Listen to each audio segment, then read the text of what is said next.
They lost control. They were You don't get I'm down. not getting down. They drove really fast. You don't get down. I'm not getting down. We just मतलब हम बच गए हम लोग. So guys, I came across this video on social media channels. It's become viral. This is from the new Mumbai Sea Link road that they've opened recently. You could see that was a Suzuki Ignis that just went, berserk and toppled two times and then ended up like that way. And first of all, let me thank this person who's been camming it, and I'm using his video. I hope that is fine. But I am doing this purely on the purpose of educating people on what could have been done to avoid such situations, because I myself have been a Suzuki Ignis owner. I've driven that car single-handedly for the past close to 3 years. I've owned it and I sold it, so I think I have the necessary knowledge to share to the world about this car, and also in general on how to avoid such things. So firstly, let's take a look at this. This is a 3-lane single one-way road, and then this guy, the person who's recording this, maintaining the middle lane and going nice and free. But then let's take a look at what exactly happens just before the Ignis comes into the scene here. Okay, let me show you this once again. Let me repeat this. So here there was one Maruti Suzuki Brezza that was at a very high speed that goes up ahead from the right side lane. Okay, and then you see the Ignis coming on the left and then veering off to the right and then toppling. Prima facie, when I see this, what I feel is there was some sort of a racing happening.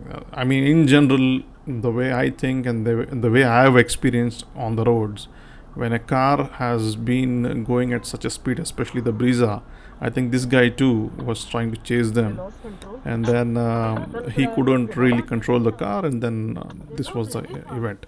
Let me also tell you, I did look it up online. I did search for some articles. The article mentioned that there were 5 people inside. There were, I think, 2 women and 3 kids, and the driver, I guess.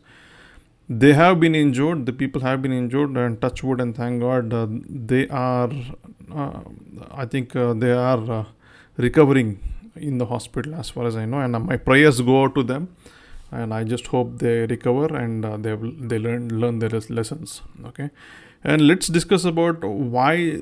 So first thing is that was my let's say theory about what would have gone wrong, or otherwise maybe he was right behind this car that was recording, and then he veered to the left and then he overcorrected and then the car went out of control. All right. So these 2 theories might be possible: racing, and then the other thing is veering to the left lane just to overtake this particular recording car and then going out of control. That's 2 things. Or third thing, let me also put it for the benefit of the doubt, that there might be some sort of a distraction in the cabin, and he might have just pulled the steering to the left and the right all of a sudden, and this would have happened. So these 3 possibilities are there. Let's not dwell on those things. Let's try to find a solution for this. In the sense, let's try and learn something from this. Okay, so first things first, speed. Okay, the guy who was recording was at the right speed. As far as I'm concerned, I'm not sure what exactly it was, but he was right. The guy who drove past him in the, I think, Vitara Brezza or something, the Brezza car, he was fast. He was damn fast. I think he was doing more than 120 plus, if I may, just take a guess. And the Ignis guy, he was also damn fast because of the way it came across, and all the energy and the momentum played across by toppling the car out. Okay, so speed, if he was under control, he could have easily not gotten into this particular situation. Okay, first learning is speed. Control your speeds on such roads, especially when there is a lot of traffic. Second thing is, look, by default, a car like Suzuki Ignis. Okay, here is where my ownership experience comes into the picture. Okay, I might have shared this in my previous reviews of this car or ownership reviews of this car. This is a simple urban car, okay, with a 4-cylinder smooth engine with a stiff suspension and a ultra light, let's say, built. Okay, I myself, having coming from Skoda Octavia, Volkswagen Amio, and such type of built cars, I felt a bit. It was a bit unnerving to drive in the beginning. Okay, I had to get used to the controls. I had to get used to the kind of stability this car used to offer. And I've always felt that 180 mm of ground clearance of the Suzuki Ignis did give me a bit of a scare. It's good when you are, crossing bumps and then potholes and then soft roading, etc. But when it comes to highway manners, this is not the kind of car you drive above 100 kmph or even 120 kmph and do these kind of maneuvers. The chassis is not capable of handling such things. So the first thing is, the owner or the driver of the car should understand the capabilities of this car. That is the most important thing.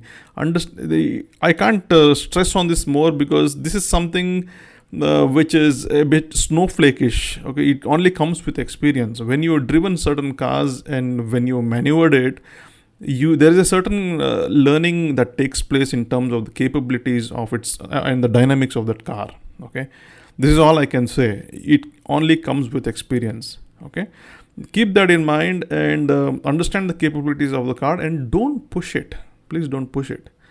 If I may also tell you, there was one instance where I had been to Bangalore to Mysore once in the Ignis. Once I was all alone. I was just sitting alone, and then I couldn't see.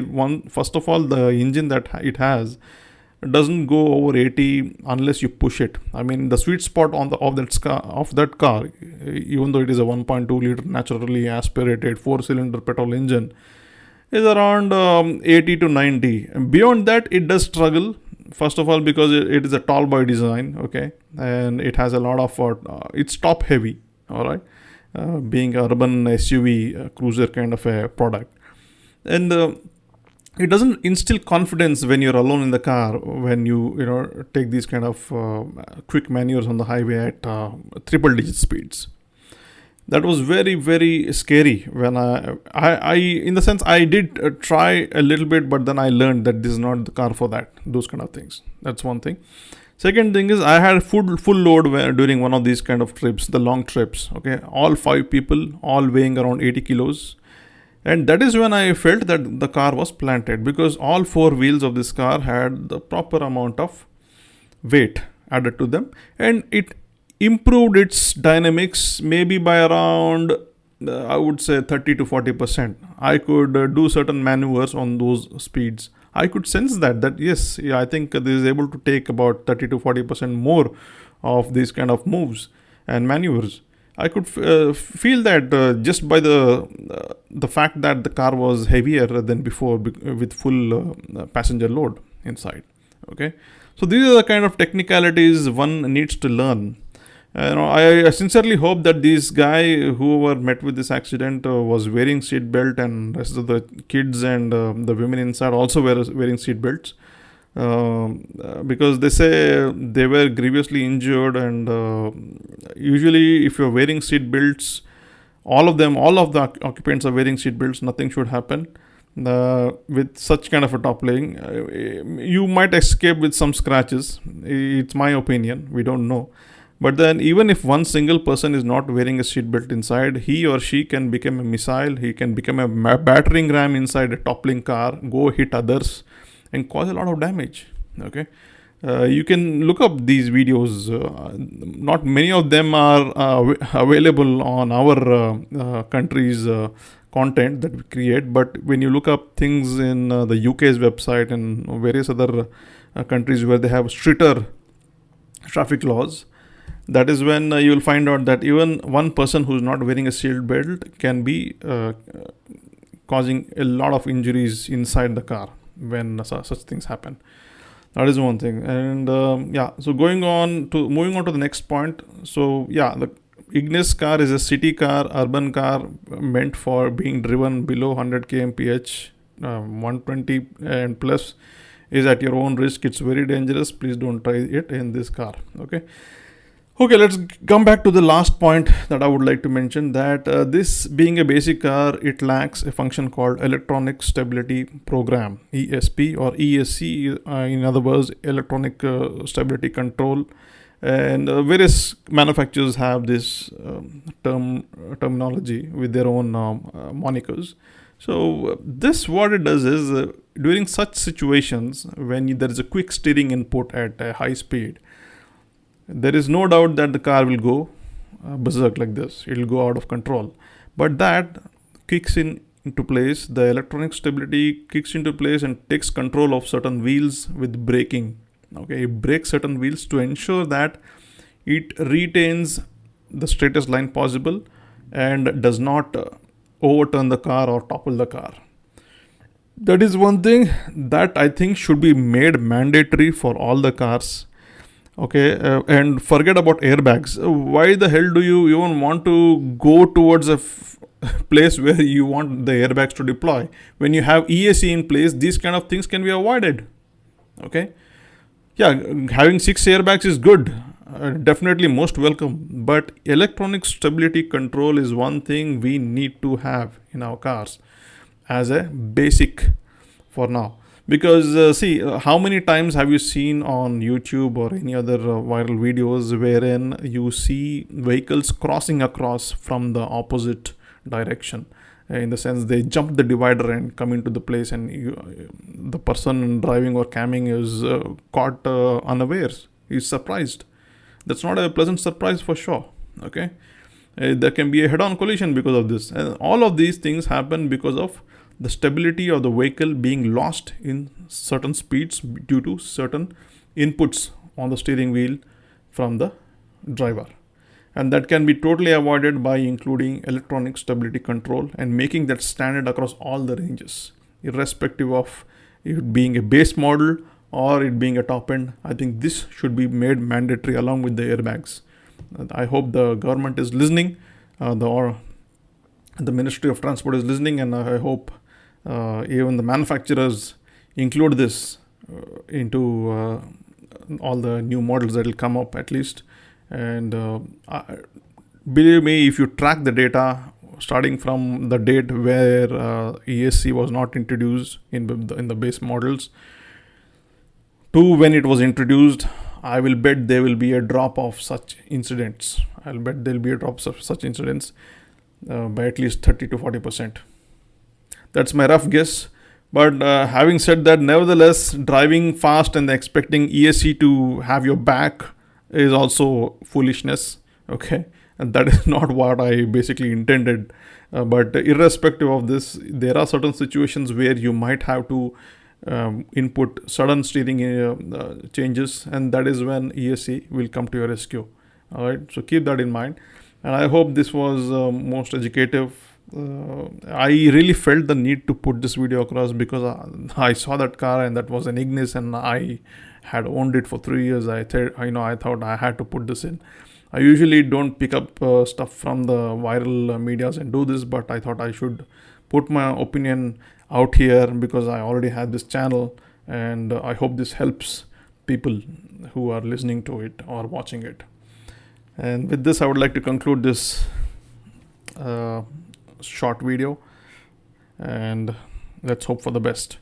And I thank this person who has made this video available to the public, the camera from this car, from the person who has a dash cam. And also I pray for the guys who have the Ignis passengers to recover quickly and learn their lesson. All right, thanks. Until next time. Ciao.